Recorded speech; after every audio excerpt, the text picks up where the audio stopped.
ट्रकला भीषण आग, लाखो रुपयांचे सोयाबीन जळून खाक, चालकाच्या सतर्कतेमुळे जीवितहानी टळली। मारेगाव पांढरकवडा राज्य महामार्गावर बोटोणीजवळ आज पहाटे एका धावत्या ट्रकला आग लागल्याची भीषण घटना घडली। या आगीत ट्रकसह त्यातील लाखो रुपयांचे सोयाबीन जळून खाक झाले। चालकाच्या सतर्कतेमुळे सुदैवाने कोणतीही जीवितहानी झाली नाही, मात्र वाहतूक ठप्प झाली होती। करंजी येथून सोयाबीन घेऊन चंद्रपूरकडे जाणारा ट्रक क्रमांक MH26 AB 0954 बोटोणी जळून जात असताना आज शनिवारी पहाटे 5 वाजताच्या सुमारास त्याला अचानक आग लागली। काही क्षणातच आगीने रौद्ररूप धारण केले। ही बाब लक्षात येताच चालक आणि वाहकाने प्रसंगावधान दाखवत ट्रकमधून उडी मारल्याने त्यांचे प्राण वाचले।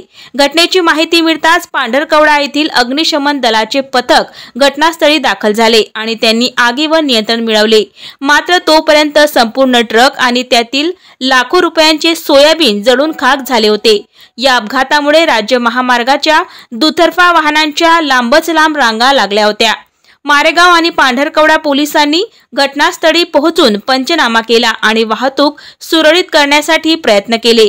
या आगीचे नेमके कारण अद्याप स्पष्ट झालेले नाही, मात्र शॉर्ट सर्किटमुळे आग लागल्याचा प्राथमिक अंदाज वर्तवण्यात येत आहे।